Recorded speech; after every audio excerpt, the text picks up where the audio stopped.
Hi guys, thank you so much for joining me today yet again. Now today I'm not alone. I have brought on board a counseling psychologist and an addiction treatment expert. She is going to help us answer all those questions that we have regarding addiction. Now without wasting time, let us get right into it. Like I had promised you, I have brought on board addiction treatment expert, and she's going to help understand some of the things that I received questions on regarding the issue of addiction. Dr. Karibu sana. Thank you Jennifer. Thank you so much for coming today. Thank you. Now I want to introduce to you Dr. Beatrice Maingi. Dr. Beatrice is a friend of mine. I've known her for quite some time now. She is a counseling psychologist and an addiction treatment expert, and she's going to tell us more about what she does towards the end of the video. But now why I brought her on board today is to help us answer those questions that I get on addiction, and I could not get a better person to help us with these questions than her. You can help us define what is addiction, so that even as we start, we understand what we are talking about. Okay. Thank you. Now, addiction is a brain disease first and foremost, because it is a situation in which a person depends on a substance or an activity, and they have an uncontrollable urge to use despite harmful consequences. You will find that a person is using maybe a substance and they are getting sick, but they are not able to stop, or they are getting into legal issues, but they are not able to stop. The family is breaking apart, but they are not able to stop. So they have a very strong urge which they can't control to use the substance despite the consequences. Thank you. So you are telling us that addiction is not just addiction to substances. Yes. There is addiction to behaviors or certain activities. Yes. Thank you so much. Now, the reason why we brought you today is because the topic of the day that we keep getting is how do we consider addiction a family disease? We would want you to expound to us on that, and maybe you can start us off with helping us understand the issue of codependency and how it makes addiction a family disease. Okay. So thank you. Addiction is called a family disease. First, because it is a hereditary disease. A person can inherit the disease of addiction from the family of origin, and that's why even when we take the history of someone who has an addiction, when you do the genogram or what you call the family tree, most of the times you will find that there are other people in the family who are also addicted to, who also have the disease of addiction, maybe a father or a grandfather or an uncle. So that is one reason why it is called a family disease. And thank you also for raising the issue of codependency, because codependency is a big thing in the family, because when addiction happens in the family, it kind of disorganizes or even reorganizes the family structure, because codependency is where you become dependent, over reliant on a person, and especially someone who has an addiction or someone who has another mental illness, meaning that the addiction takes over the family. The focus of the whole family is on this person, about their safety, about their health. You find that when this person has not come home, the whole family does not sleep. They are all worried about him, meaning that the disease is with one person, but the whole family is suffering. The family is only happy when this person is happy. They feel safe when they can see him. When he's not in the house, everyone is worried. And that's why I like telling people, if you want to know that you're codependent with a person who has an addiction, if for example they have not spent the night at home, in the morning you will look, maybe they come home in the morning, you look at the eyes of the person who is addicted, they are red out of maybe using substances and not sleeping. And then you look at the eyes of the mother and the father, they all have red eyes, because the parents did not sleep out of worry. Yeah. then the person who is addicted did not sleep because they were maybe out there drinking. And so you find this disease is in one person, Yes. but it is affecting the whole family. Thank you so Yes. much for explaining that. That is so clear. Yes. And there are things that we see only that we don't understand the concept lying behind everything. Yes. Now, again, there is the issue of cost of treatment and rehabilitation. Yes. For people with addiction. We know it's quite much. Yes. And maybe you can help us understand. You run a rehab center, and we are going to explain that later, a treatment and rehabilitation center. Yes. Now, we would want to understand, how does the issue of the cost of treatment and rehabilitation again make addiction a family disease? Okay. Thank you for that. And I really like this topic that we are discussing this afternoon, because the disease of addiction has really destabilized many families. Yes. And when you talk about the cost of addiction, treating and rehabilitating someone who is addicted is an expensive affair. Yeah, exactly. Whether you go to a private facility or even to the government facility, it is still expensive. Yes. And so when we talk about the cost of addiction, it means that the resources of the family will be directed towards the treatment and rehabilitation of this one person. Meaning that there are other issues in the family that will be either abandoned or overlooked because of the cost. Exactly. Maybe there are some children who need to go to school, and then the parents will struggle with the school fees of the children. It will also affect even the provision of food and other things in the family, because most of the money is going to treat the addicted person. I've seen families even selling land, selling their property, selling a family car, meaning that even the comfort of the family is destabilized by this, because when we talk about money that should have been used for other sources, for other factors, being direct towards the treatment, it means that the whole family will suffer because of this disease of addiction. Yes. Thank you for that. And next, maybe you can help us understand the issue of domestic violence. We know that many families with people with addiction, they tend to also report domestic violence. Maybe you can cover that for us. Yeah, thank you. Domestic violence is almost an obvious outcome when there is addiction in the family, because we know that when people have issues of alcohol abuse or maybe even other substances, issues of domestic violence, fathers and mothers fighting, and then their children watching, and sometimes even this violence will be directed towards the children. Yeah. And today there is a buzzword about the childhood experiences that people go through, and one of those experiences is watching parents fight, or even when children are suffering extreme violence from the parent or even another member of the family who is addicted. And this violence, of course, it instills a lot of fear in the children.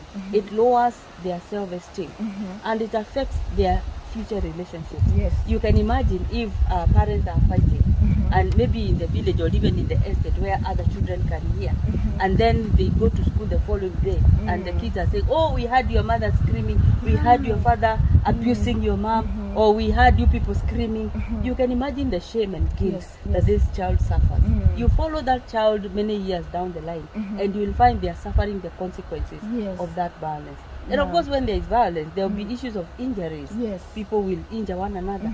Even the issues that we are reading in the papers today about families killing one another. Exactly. When you locate the cause of that, some of it is to be blamed on alcohol and drug abuse. Yes. Okay, thank you. We perfectly understand that one now.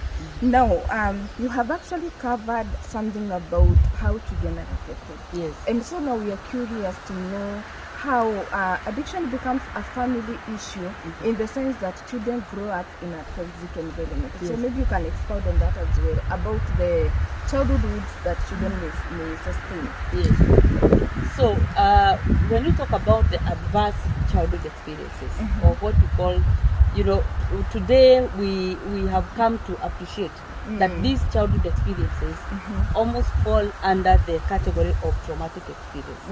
And the reason why we call them adverse is because they go beyond the expected. Yes. We know that children are beaten in a family, but there are times when it goes beyond the expected. And so when there are issues of addiction in the family, most of the times the children will suffer a lot of experiences that are negative. One of it, like we have mentioned, is about the violence. We have had children who have been injured, some who have even been killed by their own parents because of alcoholism and addiction. Then we also have issues of abandonment. There are times when the mother may feel, no, this is too much. I cannot stay in this environment anymore, and the mother just walks away. Sometimes they leave young children to suffer, and you can imagine the children are being left in the hands of a parent who is addicted. And so their problems now are even doubled. Issues of abandonment. And when children are abandoned, much as they may see there was violence and all that, they still feel we are bad children. They blame themselves for the abandonment. Because if we were good children, our mother would have stayed. If we were good children, our father would have stayed. And so that wound of abandonment, children grow up with it. And later in life, it also affects them. Because we say abandoned people, abandoned children, abandoned others. So there is issues of also neglect. When people are abusing substances, we may not expect them to balance, the family needs very well. So there will be neglect. Children will walk around with clothes that are torn because the money is being diverted to the addiction. There will be issues even of the health of the children, because maybe they are not feeding well. There will be issues of the children even dropping out of school because the parents cannot afford to pay the fees. So all these, neglect, there will be issues of, even being ignored by the parent who is addicted, because we know that addiction captures the mind to an extent that the whole focus of that person is on the drug of choice. They're either looking for the drug, imbibing the drug, or recovering from the effects of that drug. And you can imagine when this is a father who needs to give time to the children. So you can imagine when children grow up in this kind of environment, these are the traumatic experiences that come to compromise the quality of life of the children as they are young, and also when they are adults. Because these wounds, we carry them into adulthood, and they affect the kind of relationship that we form later in life. Thank you. You have explained it so well. No, if there is something that you taught me, is that as counselors, we are supposed to unearth the problem and then provide solutions to it. And in that regard, I would want to know, where does the hope lie for families affected by addiction? Families that maybe have parents who are suffering from addiction. Let me focus specifically on children. All right. I think the hope for these children is about creating awareness so that the society understands about the disease of addiction, and also making this information out there that help is available, so that I know maybe a neighbor may not have the courage to knock on someone's door and say stop this, but you know that the government is there, and there are ways that an intervention can be found, so that at least someone knows that there is a family that is suffering, and then an intervention can be made. Even making a report to the police, to report that there is violence in this family, because when this remains unreported, that's how so many children are losing their lives in the hands of their own parents. And also, having seminars where we are educating parents and families about these issues of addiction for self-awareness, because sometimes even these parents have their own struggles. They have their own challenges, and that's why I say it sometimes, even when we are inflicting these wounds on our children, is because we too suffered our own wounds. It's a cycle. It becomes a cycle. It becomes a chain. So creating this awareness, coming up with interventions, so that now we weaken that chain. That is the way. And also ensuring that we connect these families and the children with professional help, so that they can be assisted. Thank you so much. At least there is some hope. Yes. And also, even when maybe I can add this, that even when there is nothing you can do, you have to grow up in that environment. When you grow up, you consider going for therapies. That in the woods you may have sustained our address. Our guest, Dr. Beatrice Maingi, is the director and founder of Nobility House Treatment and Rehabilitation Center. If you want to find her, that is where you go. And you can also contact her. Actually, we are going to give her contacts. Maybe you can give us your phone number, Dr. Beatrice. Yes.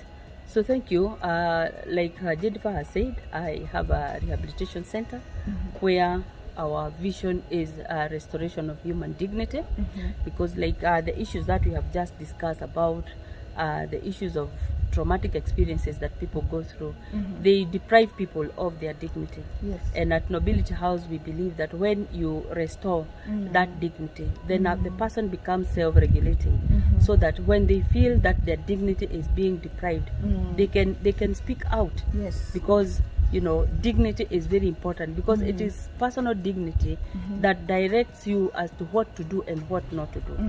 So at Nobility House, we believe that when we restore the dignity of those who have issues of addiction, then even when they leave the facility, they believe that there are some places where they should not be seen. There are some things that they should not be seen doing. So that is what we strive to do. And you can reach us on 0791 825 044. I'll say that again. 0791 825 044. Okay, thank you so much. Thank you for showing up. It was a pleasure having you, and we hope to do this again soon. Thank you. Asante sana daktari. Thank you for having me.